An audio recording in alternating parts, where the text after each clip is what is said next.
हुआ है। तो जो सामान शिफ्टिंग की आप तस्वीर देख रहे हैं, ये आप देख सकते हैं इन गाड़ियों के माध्यम से वहां पर पटना पार्क प्रमंडल की ये गाड़ी और इन्हीं गाड़ियों से देखिए यहां पर आवास के अंदर सामानों को शिफ्ट किया जा रहा है। तो उसकी तस्वीर आपने देखी है। निशांत कुमार भी आज यहां पर मौजूद रहे। नीतीश कुमार की ये गाड़ी जिसमें नीतीश कुमार दिखाई दे रहे हैं, हालांकि बहुत स्पीड में गाड़ी थी तो एकदम स्टिल फोटो तो नहीं है, लेकिन हाँ उसी गाड़ी में थे और तमाम फोर्सेस के साथ में जो उनकी सुरक्षा में लोग लगे हुए हैं, उन सभी लोगों के साथ नीतीश कुमार इस घर में प्रवेश कर चुके हैं। तो पता बदल चुका है, 7 सर्कुलर रोड अब नीतीश कुमार का पता होगा। चलिए अब लौटते हैं झारखंड की खबरों की तरह। बात करेंगे अब गोड्डा से। बड़ी खबर मिल रही है, गोड्डा में 4 लेन पर दर्दनाक हादसा। बाइक सवार दंपति को कार ने टक्कर मारी। दोनों पति और पत्नी की हालत यहां पर गंभीर बताई जा रही है। कार ने दोनों को कुछ दूरी तक घसीटा है। घायलों को सदर अस्पताल में इलाज कराने के लिए भर्ती कराया गया है। समाहर नाले के पास दरअसल यह हादसा हुआ है। तस्वीरें आप देखिए, गाड़ी का जो अगला हिस्सा है वो पूरी तरह से क्षतिग्रस्त हुआ है, यानी कि कार का जो अगला हिस्सा है उसका देखेंगे आप तस्वीर में। यहां पर देखिए कार के यहां पर खच्चे उड़ गए हैं, शीशे टूट चुके हैं। जाहिर तौर पर जो अंदर सवारी होंगे उनकी स्थिति जो है वो गंभीर होगी। तो कार ने बताया जा रहा है कि दोनों को कुछ दूरी तक घसीटा है। जब आए है ना तो गाड़ी इसका ईवीएम मशीन का जो वार है ना उस जगह पे इसका बाइक बैंड पूरा है और 4 व्हीलर जो है उसका एयरबैग खुल चुका है। अच्छा, तो वहाँ लोग बताए नहीं कि कैसे क्या हुआ? नहीं, उतना पूछ नहीं पाए क्योंकि बोला कि नहीं पेशेंट को लेके हॉस्पिटल पहुंच गया, तो हम लोग वहाँ से जल्दी से हॉस्पिटल पहुंच गए। और बड़ी खबर धनबाद से, जहां लगातार 2 दिनों की तेज बारिश के बीच केंदुआ में धनबाद बोकारो मुख्य मार्ग पर एक बार फिर भूधसान हो गया। पहले से बने गोफ के पास एक नया गोफ बन गया है जिसमें बारिश का पानी यहां पर तेजी से भर रहा है इस गोफ में, और इसके कारण गोफ का दायरा भी जो है वो बढ़ रहा है। सड़क पूरी तरीके से खतरे की जद में आ गई है। प्रशासन ने एहतियातन मुख्य मार्ग को दोनों ओर से बैरिकेडिंग करके बंद किया है। इससे इस मार्ग पर आवागमन जो है पूरी तरीके से ठप हो चुका है। देखिए इन तस्वीरों में आप देख सकते हैं, अब यहां पर जो लोग रह रहे हैं आसपास वो दहशत में हैं। स्थानीय लोग और जनप्रतिनिधियों ने जिला प्रशासन और बीसीसीएल पर लापरवाही का आरोप लगाया है। जल्द से जल्द समाधान की हालांकि मांग की जा रही है। ये आप देखिए किस तरीके से जो सड़क है वो धंसती चली जा रही है और बारिश का पानी जाहिर तौर पर यहां पर जमा हो रहा है जहां पर गड्ढा बन चुका है। तो ऐसे में लोग डरे हुए हैं, चूंकि ये धनबाद बोकारो मुख्य मार्ग जो है एक बार फिर से भूधसान यहां पर देखा जा रहा है। आप खुद देखिए कि एक नया गोफ यहां पर बन चुका है। बीसीसीएल का लापरवाही और जिला प्रशासन का नाकामी यहाँ साफ नजर आ रहा है। पिछले 15 दिनों से इन्होंने क्या साइंटिफिक रीजन नहीं जान पाया? क्या इन्होंने वैज्ञानिकों की टीम से बात नहीं किया? मैं ये स्पष्ट करना चाहता हूँ कि इन लोगों का मनसा साफ नहीं है। इन लोगों का मनसा है कि यहाँ का लोग उजाड़ दे। मैं ये भी कहना चाहता हूँ कि बीसीसीएल मुखालफत में ना रहे, यहाँ का लोग यहाँ से कहीं चले जाएंगे। जब तक जान है तब तक इस रूट की लड़ाई लड़ेगा। अब रुक करते हैं खूंटी से खबर की। स्प्लिंटर्स ग्रुप का यहां पर तांडव देखने को मिला है। पीएलएफआई उग्रवादियों ने जमकर उत्पात मचाया है। कर्रा क्षेत्र में देर रात उत्पात मचाया है। पीएलएफआई संगठन ने निर्माण कार्य में मशीन को आग के हवाले कर दिया। हथियारबंद उग्रवादी मौके पर पहुंचे थे। घटना से इलाके में दहशत का माहौल है। मौके से पीएलएफआई के नाम का पर्चा बरामद हुआ है और इसके बाद पुलिस ने जांच और सर्च अभियान शुरू किया है। उग्रवादियों की तलाश में छापेमारी तेज है।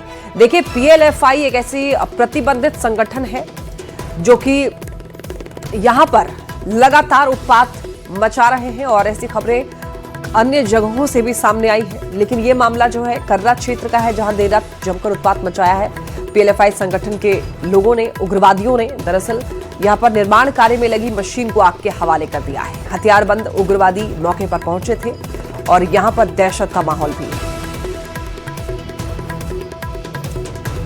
और गिरिडीह से खबर मिल रही है, सड़क हादसे की खबर है। बस और कार की यहां पर जोरदार टक्कर हुई है। इस हादसे में 2 लोगों की मौके पर मौत हो गई है। लाल बाजार के पास यह हादसा हुआ है। हादसे में 5 लोग गंभीर रूप से घायल हो गए हैं। 2 घायलों की हालत नाजुक बताई जा रही है। कार सवार सभी एक ही परिवार के सदस्य हैं। देवघर से शादी समारोह से लौट रहे थे सभी लोग। पुलिस ने शव को पोस्टमार्टम के लिए भेजा है और जांच फिलहाल जारी है इस पूरे मामले में। सड़क हादसा, यहां पर आप देखिए किस तरीके से ये कार जो है वो क्षतिग्रस्त है। अगला हिस्सा पूरी तरीके से क्षतिग्रस्त हो चुका है। 2 घायलों की हालत बेहद ही नाजुक बताई जा रही है।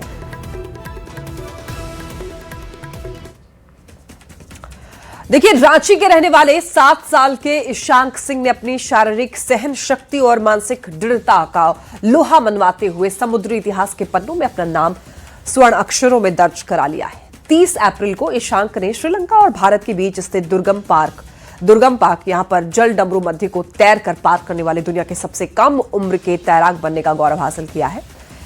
ईशांक के इस साहसिक अभियान की शुरुआत श्रीलंका के तलाईमन्नार तट से तड़के सुबह 4 बजे हुई। हिंद महासागर की अनिश्चित लहरों, अत्यधिक खारे पानी और बदलते ज्वार भाटे की चुनौतियों का सामना करते हुए ईशांक निरंतर आगे बढ़ते रहे।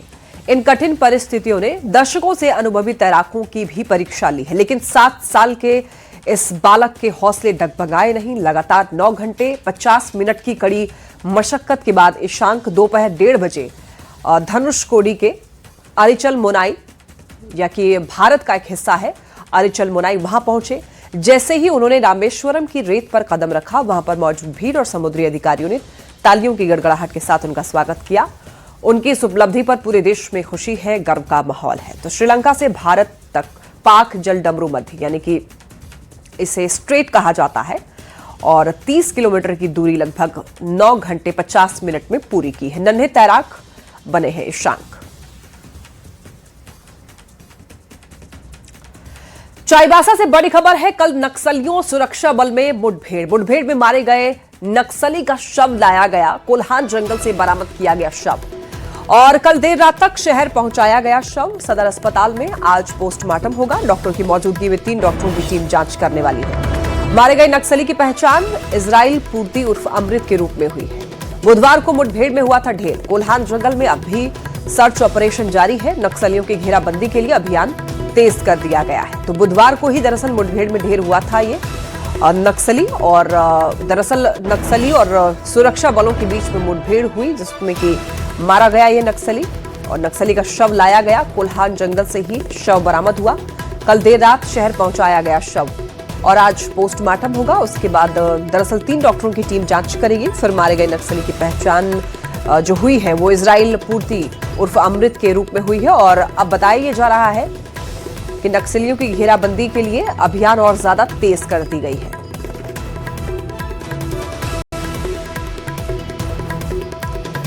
गुमला से बड़ी खबर है। भरनों में जंगली हाथी का तांडव देखने को मिला है। समसेरा और लाल टोली गांव में जमकर उत्पात मचाया है। हाथी ने 4 घरों को क्षतिग्रस्त किया है। घर में रखा अनाज चट कर गए हाथी। ग्रामीणों में दहशत का माहौल है। पटाखा और मशाल से हाथी को खदेड़ा गया है। वन विभाग से मुआवजे की मांग है। क्षेत्र में बढ़ते हाथी आतंक से लोग परेशान चल रहे हैं। समसेरा और लाल टोली गांव में आतंक। गुमला से यह बड़ी खबर। भरनों में जंगली हाथी का तांडव देखने को मिला है। समसेरा और लाल टोली गांव में जमकर उत्पात मचाया है। हाथी ने 4 घरों को क्षतिग्रस्त कर दिया है। और अब झारखंड के राजनीतिक खबरों की ओर रुख करते हैं। बात करेंगे नेता प्रतिपक्ष बाबूलाल मरांडी की, जिन्होंने झारखंड शराब घोटाले को लेकर बड़ा आरोप लगाया है। उन्होंने ये कहा है कि जांच एजेंसी एसीबी खुद सवालों के घेरे में है और मामले में पुख्ता सबूतों के बावजूद चार्जशीट दाखिल नहीं हुई है। पूर्व सचिव की गिरफ्तारी और अधिकारियों के बयान दर्ज होने के बाद भी कार्रवाई धीमी है। बाबूलाल मरांडी ने सबूत मिटाने के आरोप लगाए हैं और ये कहा कि दोषियों को बख्शा नहीं जाएगा और न्याय जरूर मिलेगा। एसीबी खुद सवालों के घेरे में है, बाबूलाल मरांडी का ये कहना है। बड़ा आरोप लगा दिया है। अब तक इस पूरे मामले में चार्जशीट दाखिल नहीं हुई है। घोटाला पर घोटाला मैं इसलिए कह रहा हूँ कि एक तो जब मैंने पत्र लिखा मुख्यमंत्री को, अगर उसी समय सरकार संज्ञान लिए होते तो फिर इतना बड़ा घोटाला नहीं होता। और उस समय संज्ञान नहीं लिया तो निश्चित रूप से कहीं ना कहीं मामला लेन देन में इन लोगों की हिस्सेदारी में कुछ गड़बड़ हुआ होता। जो मुख्यमंत्री के खासम खास हुआ करते थे, लोग बताते हैं कि क्या बोलते हैं उसको, हम प्याला, ऐसे उनके साथी हुआ करते थे। बंगाल चुनाव को लेकर सियासत तेज है। कांग्रेस ने चुनाव आयोग की निष्पक्षता पर सवाल उठाए हैं। जेएमएम ने टीएमसी के आरोपों का समर्थन करते हुए बीजेपी और निर्वाचन आयोग पर निशाना साधा है। वहीं बीजेपी ने सभी आरोपों को खारिज करके चुनाव को निष्पक्ष बताया है। तो आपको बताते चले, बंगाल चुनाव को लेकर देखिए सियासत तेज है और इसका असर इधर झारखंड में भी देखने को मिल रहा है। चुनाव आयोग की विश्वसनीयता को लेकर के देश भर में अब सवाल खड़े किए जा रहे हैं और जो आमतौर पर देखा गया है, चाहे एसआईआर का मामला हो या चुनावी प्रक्रिया का मामला हो, कहीं न कहीं चुनाव आयोग की विश्वसनीयता कटघरे में पाई जा रही है। यही कारण है कि बंगाल चुनाव को में भी चुनाव आयोग का जो जिस तरह से रहा है, देखिए पूरा आरोप बेबुनियाद है। इलेक्शन कमीशन ने पूरा विस्तृत कल ब्यौरा जारी कर दिया। पोस्टल बैलेट है और कोई ईवीएम के साथ छेड़छाड़ नहीं हुई। पोस्टल बैलेट की बारी थी साहब, और ये पहले भी सूचना दे दी थी इलेक्शन कमीशन ने सभी पक्षों को कि इतने समय में ये सारा प्रक्रिया का पालन होगा। उसके बाद अगर कोई नहीं जाता है, बाद में जाकर इस मामले को तुल देने की कोशिश करता है, बेहद अफसोसजनक है। और ये कौन करता है साहब? वेयर हाउस जो है वहाँ पर बहुत तरह की गड़बड़ियाँ सामने आई, ईवीएम बदलने की बातें आ रही हैं सामने, और उसे लोगों ने पकड़ा और वहाँ धरना पर बैठ गए। तो इस तरह की कारगुजारियों से अभी भी बाज नहीं आ रहे हैं। वो हर कीमत पर बंगाल जीतना चाहते हैं, जबकि बंगाल के लोग, तमाम बंगाली अस्मिता बचाने वाले लोग। देखिए, राज्य में ट्रेजरी घोटाले का मामला जो है लगातार बढ़ता जा रहा है। पुलिस विभाग के बाद अब स्वास्थ्य विभाग में भी गड़बड़ी सामने आई है। बीजेपी ने इसे करीब 10,000 करोड़ रुपए का घोटाला बताया है। सीबीआई और ईडी से जांच की मांग की है। वहीं जेएमएम ने इस घोटाले के लिए पिछली सरकार को जिम्मेदार ठहराया है और यह कहा है कि मौजूदा सरकार जांच का दायरा बढ़ाकर कार्रवाई कर रही है। सोरेन के कार्यकाल में हुआ ये मदर ऑफ ऑल स्कैम्स है और इतना बड़ा स्कैम कभी नहीं हुआ साहब। 10,000 करोड़ रुपए ट्रेजरी से गायब है, वित्त मंत्री ने खुद माना। तो हम तो मानते हैं कि ये ट्रेजरी घोटाले से ही संबंधित है। इसकी जांच सीबीआई और ईडी से करें ना। मनी लॉन्ड्रिंग का ट्रेल मिला है साहब, खाते से पैसे निकाल कर अनेक राज्यों में भेज दिए गए हैं। लेकिन ये जांच एसआईटी से कराकर पूरे मामले को जो है वो दबाने की कोशिश कर रहे हैं, जिसका विरोध करते इस मामले में पीआईएल भी दाखिल हुआ है। तो हमें उम्मीद है कि अगर ये सीबीआई और ईडी जांच नहीं करेंगे तो संभवतः कोर्ट हस्तक्षेप करेगा। घोटाला का पर्दाफाश किसने किया? किस सरकार ने किया? जांच का दायरा किसने बढ़ाया? तमाम कोषागारों की जांच हो रही है और अब तमाम विभागों के निकासी की जांच होगी। हेमंत सोरेन जब तक हैं, एक भी दोषी जो होगा वो छूटेगा नहीं, भ्रष्टाचारी छूटेंगे नहीं, उनका स्थान होटवार होगा, ये तय है। लेकिन जो सरपरस्त थे, जो पिछली सरकार में मूक दर्शक थे, जो पिछली सरकार हाथी उड़ाने वाली सरकार में संरक्षण देते थे, उनके समय से घोटाले हैं। जांच में सारी बातें सामने आ गई हैं और एक भी लोग बचेंगे नहीं। और जो राजनीतिक संरक्षण देने वाले लोग थे पिछली सरकार में, उन्हें भी लाया जाएगा सामने। झारखंड में सरकारी पैसे का दुरुपयोग और जिस तरह से ट्रेजरी घोटाले सामने आ रहे हैं, अवैध पैसे की निकासी, इन विषयों पर राज्य की सरकार काफी गंभीर है। बहुत निचले स्तर से इसकी जांच की जा रही है और कुछ न कुछ चीजें बाहर आ रही है। अलग अलग विभाग में ये सब बातें आ रही है सामने।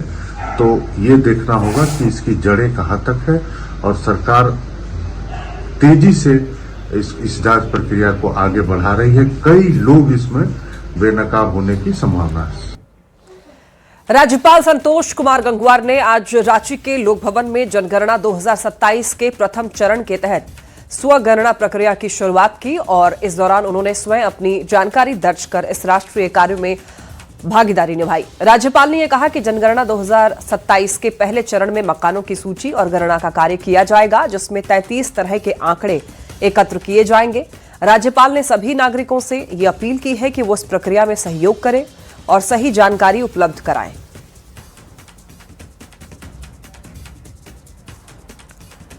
तो देखिए, झारखंड में जनगणना के पहले चरण की शुरुआत 1 मई से हो गई है और 1 से 15 मई तक लोग ऑनलाइन स्वगणना के जरिए 33 सवालों की जानकारी पोर्टल पर भर सकेंगे, जिसमें परिवार, मकान और सुविधाओं से जुड़े हुए विवरण शामिल हैं। जो लोग ऑनलाइन प्रक्रिया में शामिल नहीं हो पाएंगे, उनके लिए 16 मई से 14 जून तक प्रगणक घर घर जाकर के जानकारी लेंगे। जेएमएम ने प्रक्रिया का स्वागत करते हुए सरना धर्म कोड जोड़ने की मांग उठाई। वहीं बीजेपी ने इस पर सवाल भी खड़े किए। में ये लोग जिस समय ये खुद सत्ता में थे 2013 में, तब सरना धर्म कोड को इनके ही सरकार के तत्कालीन जो आदिवासी कल्याण मंत्री थे वी किशोर चंद्र देव 2013 में उन्होंने खारिज कर दिया था। कहा था सरना धर्म कोड को हम जनगणना के कॉलम में लाएंगे तो ऐसी लाखों मांगे पूरे देश में हो जाएगी। ये तो सारे दस्तावेज उपलब्ध हैं। तो जब ये सरकार में थे तो इनके सहयोगी दलों ने, इनकी सरकार ने केंद्र में खारिज कर दिया सरना धर्म कोड को, और आज ये सरना धर्म कोड की मांग रहे हैं। यानी चित भी मेरी पट भी मेरी। काफी विलंब से हो रहा है, लेकिन चलिए जो भी हो रहा है स्वागत है। स्वगणना से निश्चित रूप से सहूलियतें होंगी, बशर्ते पोर्टल ठीक से काम करे, सरल हो, इजी हो, लोगों को उसमें अपनी प्रविष्टियां दाखिल करना। तो मैं समझता हूं एक टेक्नोलॉजी जैसे जैसे समय बढ़ता है, टेक्नोलॉजी और विकसित होती है, तो ये एक नया तरीका हम लोग देखेंगे जनगणना में, तो अच्छा है। मुझे लगता है सहूलियतें होंगी इससे। तो देखिए, झारखंड में आज से जनगणना का पहला चरण शुरू हो गया है। रांची नगर निगम और रांची प्रेस क्लब ने कार्यक्रम करके स्वगणना की जानकारी दी। लोगों को पोर्टल पर अपने घर, परिवार और परिसंपत्ति की जानकारी भरनी होगी। इसमें 1 से 15 मई तक स्वगणना होगी, जिसमें 33 सवालों के जवाब देने होंगे। 16 मई से 14 जून तक प्रगणक घर घर जाकर के जानकारी एकत्र करेंगे, यानी कि जो सेंसस अधिकारी होंगे वो घर घर जाएंगे और जानकारी एकत्र करेंगे। जनगणना 2027 के तहत पहली बार भारत में स्वगणना का ऑप्शन दिया गया है। लोग स्वयं से स्वगणना कर सकते हैं। इसके लिए आज हम लोग प्रेस क्लब और नगर निगम के संयुक्त रूप से प्रेस ब्रीफिंग कार्यक्रम का आयोजन किया गया था। इसका मुख्य उद्देश्य ये है कि मीडिया मुख्य माध्यम होता है लोगों को जागरूक करने का, और स्वगणना करना कैसे सरल और अच्छा है, सही है, उसको जानकारी आज हम लोग यहाँ उपलब्ध करा रहे हैं। और नगर निगम पूरे नगर निगम क्षेत्रवासियों से अपील भी करता है कि स्वगणना में अधिक से अधिक अपनी भागीदारी निभाए। साथ ही इसके पश्चात स्वगणना के पश्चात जब प्रगणक उनके घर तक जाए तो प्रगणक को भी भरपूर सहयोग करें, ताकि उनकी गणना सही तरीके से कर सके और सटीक डाटा हम लोग एकत्रित कर पाए। और यहाँ रुक रहे